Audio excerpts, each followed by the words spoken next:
White smoke curled into Rome's darkening sky, and millions erupted in applause. But could today's jubilation be the most underestimated prophetic sign of our lifetime?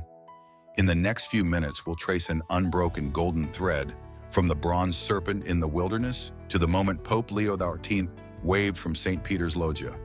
Stay until the end, and you'll see how this single election might intersect with your calling in ways you've never imagined. Teaser fact: hidden in the Latin formula every cardinal swears before voting lies the phrase super seraphim regnantem.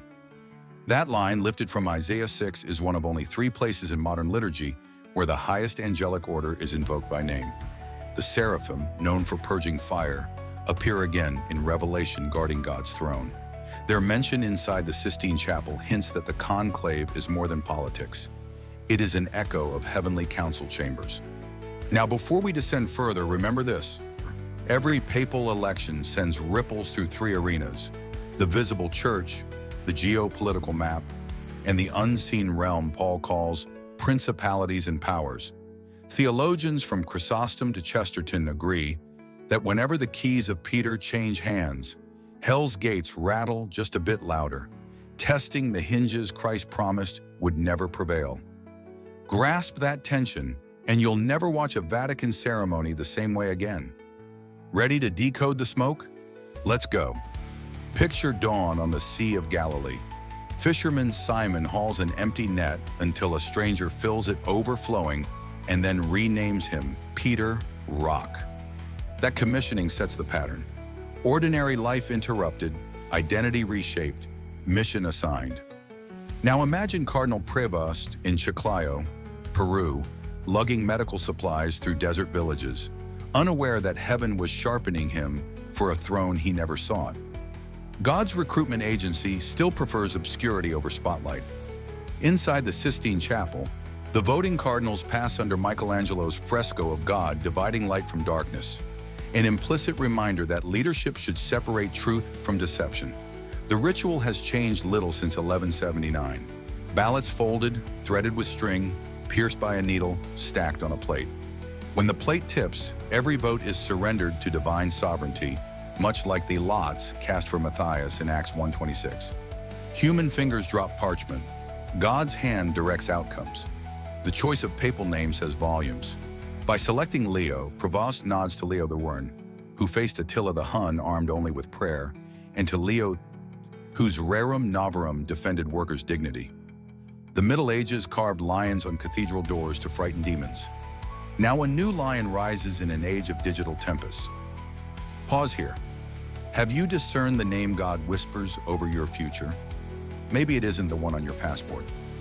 When Leo XIV stepped onto the loggia, attendants slipped the fisherman's ring onto his finger, a band engraved with Peter casting nets.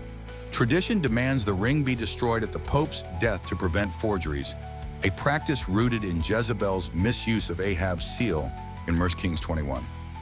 Symbols remind us that even holy authority can be counterfeited if safeguards lapse.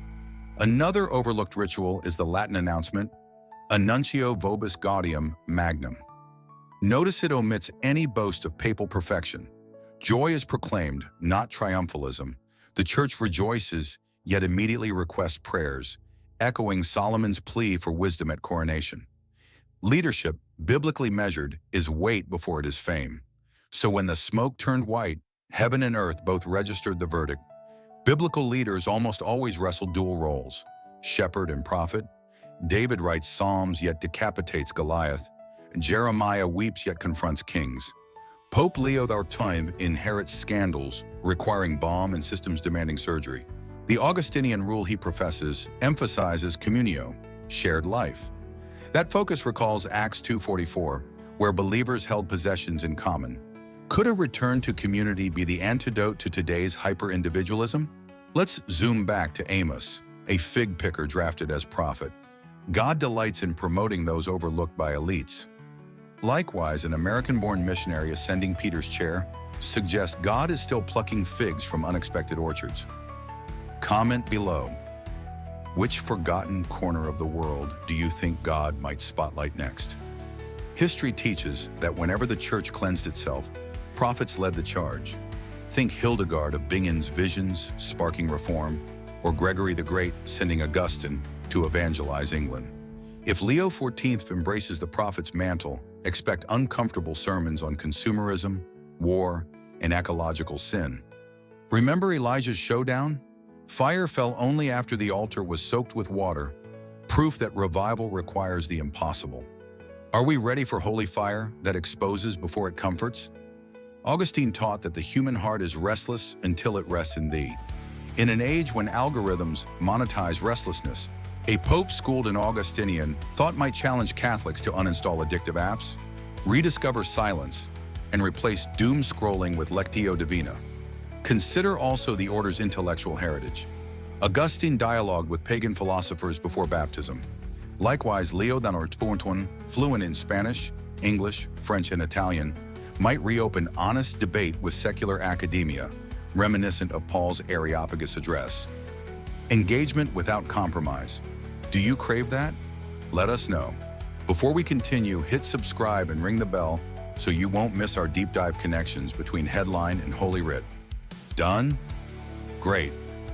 When Matthias replaced Judas, about 120 disciples cast their vote. Significant, because Jewish law required 120 men to establish a synagogue. Leaders emerged from worshiping bodies, not corporate boards. Likewise, cardinals live sequestered in prayer before balloting. Still, secrecy can breed shadows. Transparency, accountability, and truth must kiss, echoing Psalm 85. Free will's stage is massive. Eden proved choice is dangerous. Calvary proved love is costlier. Leo XIV's nationality breaks a Eurocentric streak, highlighting how God appoints outsiders to shake insiders, like Ruth the Moabite grafted into Messiah's line. Question: do you feel God nudging you toward a role that challenges your comfort zone? Share below. We read every testimony. Let's spotlight another biblical election. Deuteronomy 17 outlines qualifications for future kings. No many horses, wives, or excess wealth. Early reports say Leo XIV plans to continue living in the Vatican guest house, not the apostolic palace, echoing Francis' simplicity. Such choices preach louder than encyclicals. Freedom also implies accountability. Jesus asked Peter 3 times, "Do you love me?" after the resurrection, redefining leadership as love-driven service. Papal mottos vary, but watch Leo XIV's first Maundy Thursday when he'll wash prisoners' feet. Actions reveal theology more clearly than doctrine sheets. In Leviticus 16, the high priest fills the holy place with incense on Yom Kippur, so he doesn't gaze directly at God's glory and die. Similarly, the Sistine stove mixes straw with baladash to tint the cloud, signaling secrecy surrendered to revelation. White smoke means it is finished for deliberations, an echo of Jesus' cry that finished redemption. Name choice again. Leo XIV shares initials with Lumen Fidei, the light of faith, the encyclical completed jointly by Benedict XVI and Francis. John's Gospel opens, "The light shines in darkness, and darkness has not overcome it." Might this papacy focus on illuminating gray moral zones? AI ethics, gene editing, refugee crises? Now think geopolitically. An American pope steps in while global power poles realign. Daniel 2's statue of mixed iron and clay, strong tech, fragile unity, fits our age. A leader shaped by U.S. pluralism may mediate new Cold War tensions and could champion a Jubilee-style debt relief, echoing Isaiah 61 and Luke 4. Watch his first G20 address for clues. Question: does modern media serve as today's forum, where Paul debated philosophers, or is Nebuchadnezzar's statue demanding conformity? Your view shapes how we witness online. Comment. You and I don't wear triple tiaras, but Peter reminds elders to shepherd, not domineering over those in your charge, but being examples. Influence is stewardship. When you comfort a co-worker, you echo the Good Shepherd. When you challenge corruption, you bear a prophet's voice. Perhaps you sigh, "I'm no theologian." Perfect. Neither were Bethlehem's shepherds. Your office small talk can seed hope if seasoned with grace. Start simple. Text a verse daily, light a candle at dinner, pray for a rival. Such micro-liturgies lay stones in the unseen cathedral God is building inside you. Scripture frames prayer as royal priesthood duty. Try praying the ancient Jesus prayer, once for the Pope, once for your nation, once for an enemy. Triple petition mirroring the Trinity's harmony. At World Youth Day 2013, Pope Francis urged, Pagan Leo, make a mess. An American pope might echo that in English. Disrupt apathy. Daniel resolved not to defile himself in Babylon. Esther risked death to plead for her people. History pivots on such resolves, not on headlines alone. Final engagement. Which action will you take this week? Fasting one meal, reconciling a broken relationship, or volunteering locally to mirror Christ more clearly? Type your pledge. Accountability fuels traction. Smoke fades, crowds disperse, and media trucks pack up. But the real story now unfolds in living rooms, classrooms, and comment sections. Let these insights kindle awe, courage, and disciplined curiosity as you step into tomorrow's unfolding chapters. If this video stirred fresh questions, binge our playlist on prophetic patterns in church history.